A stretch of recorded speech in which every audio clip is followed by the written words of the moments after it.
You know that for decades, the West Side has geographically been cut off from many amenities and services. But this new trail system is a part of a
Okay, great. Good afternoon and welcome to the Tulsa City Council Public Works Committee meeting. You ready? Ready? I know, hesitation there. I know, waiting for Archie to get here. I call this meeting to order. Item agenda number 2, ordinance closing a certain utility easement requested by Natalie Cornett, Eller, and Dietrich, PC, for property located at 4191 South Peoria Avenue, Lot 1, Block 1 of Brookside Marketplace Edition for Chick-fil-A development. Council District 9. Hi, Paul. Hello, Paul Zachary, Public Works. Probably all saying there's a Chick-fil-A out there. That is right. What we're doing was there was a utility easement that they wanted closed that had a sanitary sewer easement in it. They then did an IDP that moved the sanitary sewer, but as a matter of practice, we do not close the old easement until the new IDP has been accepted and signed off on by the mayor. That has happened now, and we are moving forward with, we didn't receive any objections from anybody as long as they completed their IDP. They did complete it satisfactorily. So we are recommending approval that this easement be closed. It no longer has any infrastructure in it that's of city's interest or any right-of-way on it. All right, questions, comments? Okay, looks like we get you for the next item as well. Yes, ma'am. Resolution authorizing condemnation of property owned by Aaron D. and Haley R. Letty, located at 2504 East 46th Place.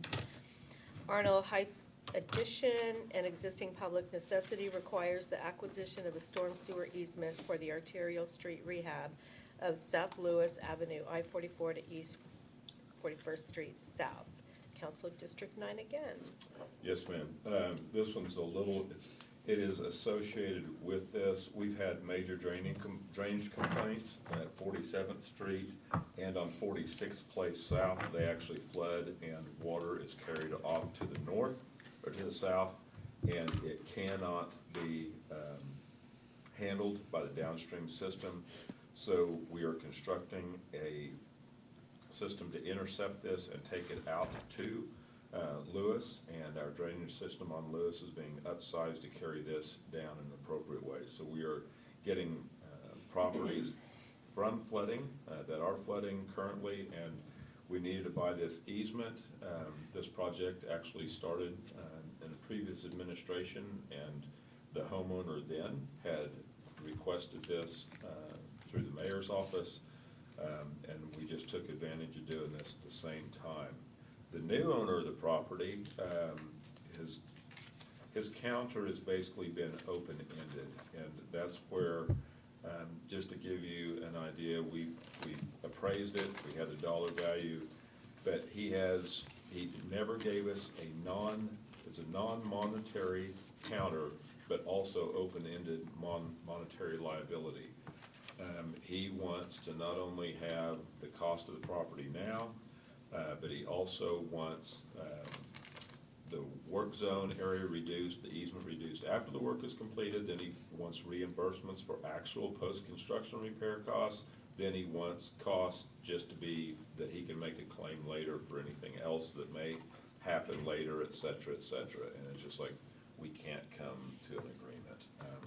The house is up here, his driveway's low, that's where all the water runs, and it's really somewhat of a overland drainage improvement for this guy's property as well.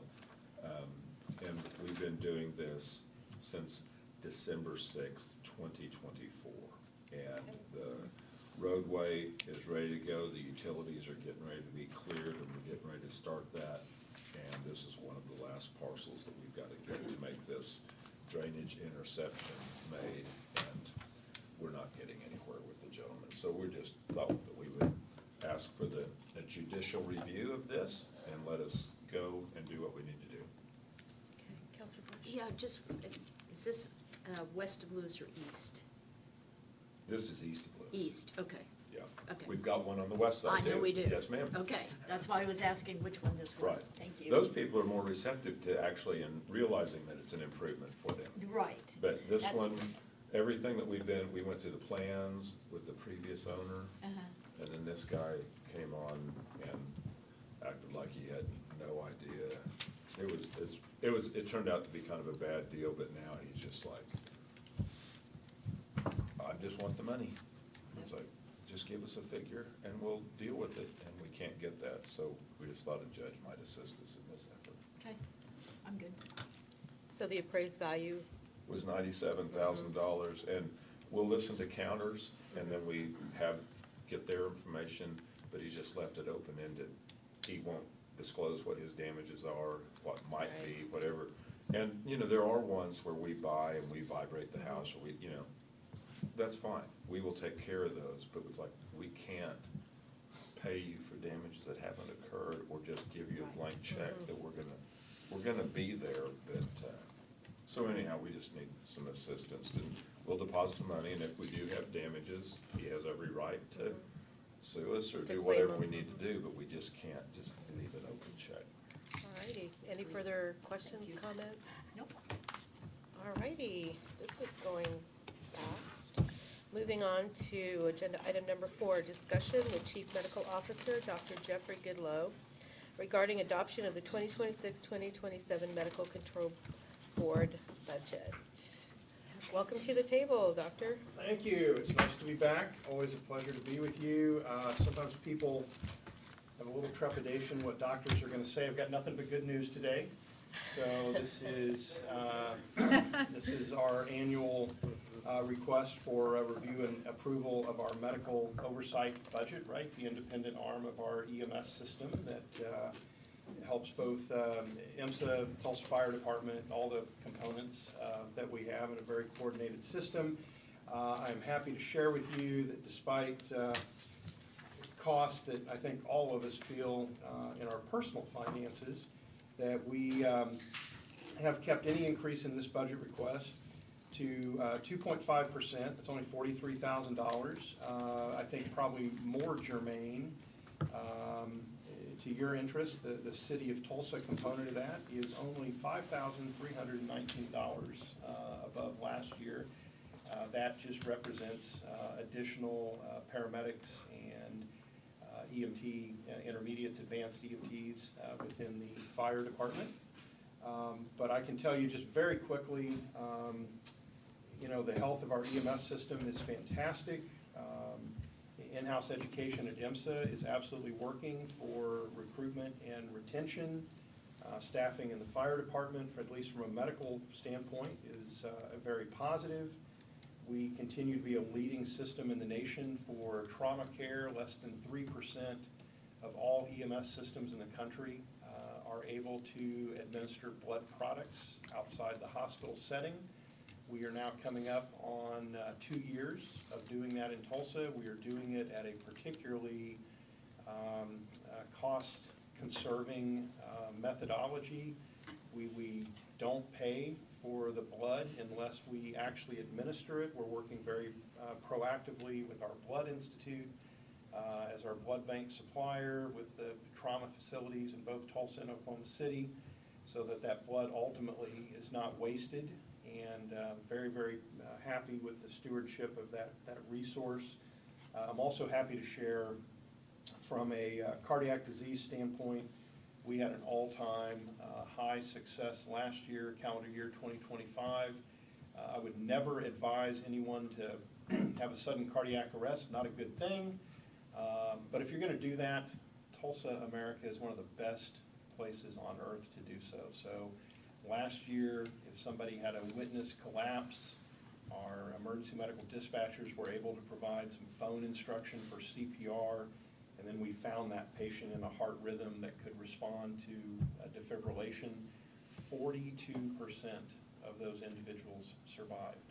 The national average is less than 15%. The national average, even in systems that publicly report outcomes, is only 37%, and we were at 42%. Very importantly, 100% of that 42% survived completely neurologically intact. Wow. And so that really speaks to the quality of, it speaks to the quality of our citizenry. They're calling for 911 help early. They are willing to do telephone instruction CPR. I can't say enough great things about our EMTs and medics that are based at both IMSA and the fire department. Obviously, our law enforcement officers are sometimes helping in those cases as well, depending on, where the victim may be. Takes a team, and very, very proud of that work.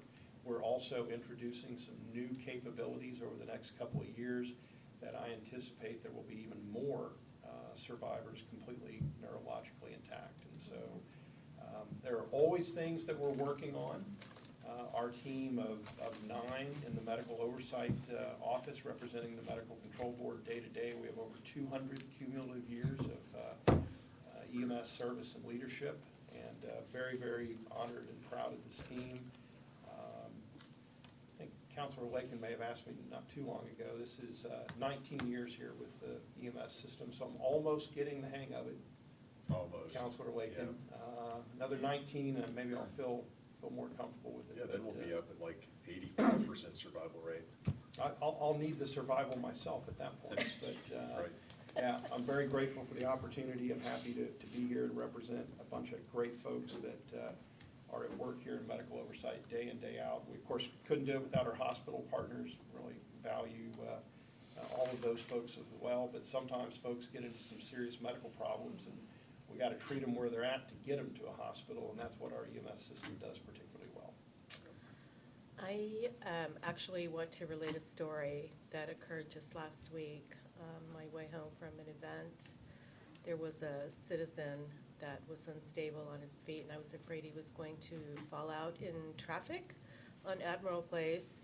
And needless to say, as I turned around to monitor just from a distance, he actually did fall out a couple feet at most Right. to the street. It can be very And dangerous, obviously. it was really dangerous, and so I did call EMSA, I called 911, and they dispatched EMSA and first responders. By the time and it was a really quick response, and by the time they got there, he was already, he was turning purple, and his eyes were fixed, and they actually were able to resuscitate him in a very timely manner, and it was due to a seizure.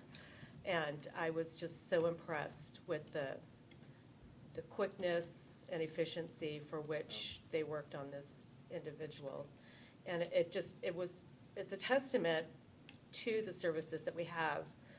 And I would really just like to message the community that if you see somebody in distress, don't just drive by. That's right. We're here 24/7. Yeah. This is what we're committed to doing. We're always happy to come out and check. It's always better to, Yeah. double check. In that case, obviously, very serious. Sometimes It we're was. fortunately able to find someone where it was just, a little bit of a miscommunication or misunderstanding what was going on, but it's Yeah. always better to check those things. Yeah. And I think it also speaks again to the, recruitment and retention. The timeliness of response is, it's exactly where we need it to be right now, and I'm very proud of the work that IMSA and Yeah. Fire do in a coordinated system to get to folks early to make that critical difference. Yeah, it was quite the experience. Yeah, Counselor Lakin? thanks for all you all do. I'm on the IMSA board, but I don't see all the work that the 9 of you and your board does on a daily basis to coordinate all the services between TFD and Oklahoma City's fire department, IMSA, and everything else. So it's a huge job, and we're grateful for not only the work that you do, but also the outcomes that come through that work. I do want to say that I did feel a little bit safer. I went to my son's wedding in Texas, and they were having the Texas Medical Directors Convention or something. Oh, right. We stayed at. And I did feel like, well, Tulsa is a really good place to have a cardiac event. I felt better having a cardiac event there. I didn't have one. Good. There must have been 50 Suburbans, just like the ones that you all have out front. Missed out on an There's a lot of opportunity. talent. What's that? Missed out on an opportunity. I know, next time. Choose your hotel wisely. Yeah, looked into that one. Oh, my gosh. All righty. Any other, Counselor Yeah, Archie? well, no, we want to keep everyone healthy and safe, especially Counselor Lakin. But thank you for your work. This is the first time I've heard you present, but I've read about the board. I don't, and what a very powerful story that you're telling, Counselor Dutton, as well. When I visited the 911 center, I learned that IMSA uses, data as far as strategically placing those ambulances across the city.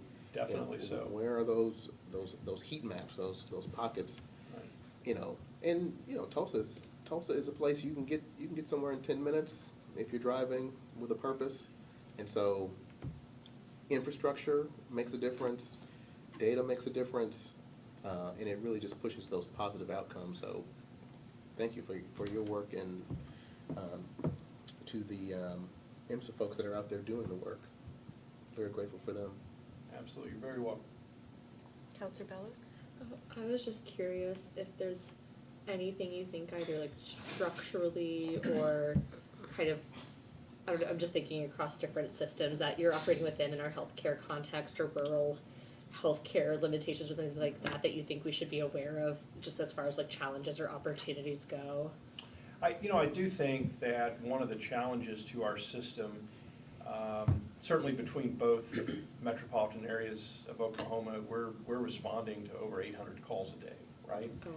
And so the challenge to that is always finding training time, and even more valuable, trying to find time where we can train folks in teams, right? So the ability to create scenarios. We have simulated scenario technology like we've never had before, which is great, but then it's just literally finding time during the duty day to bring folks in and give them that training experience, particularly trying to train IMSA and TFD alongside each other, right? And so there's always inherent challenges in that, and we're continuing to try to find some ways to create more training opportunities, but certainly grateful for the resources we do have.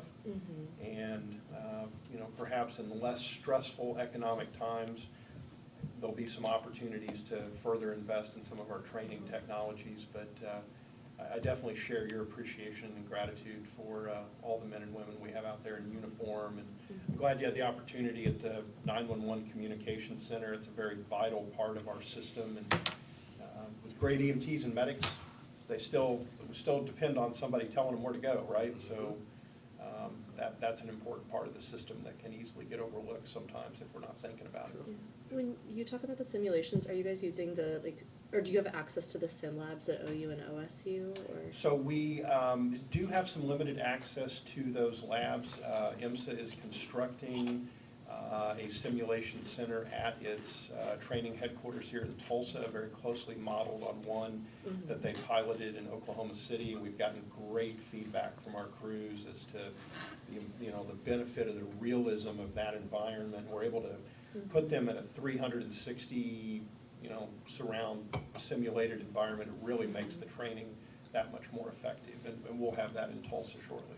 And then out of curiosity, since you mentioned the training aspect, is it that, well, I can imagine, of course, scheduling between all the medical professionals, fire department, is it also that you then, do you have to do it in multiple shifts in order to get everyone and have people actively staffed, I'm sure, and that's always hard too. Right. Definitely Okay. so. So occasionally, we'll have a visiting subject matter expert or someone that even volunteers to, hey, we have this emerging technology at, one or more of the hospitals.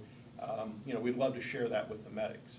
And I think very innocently, their thought process is, well, come and do a class.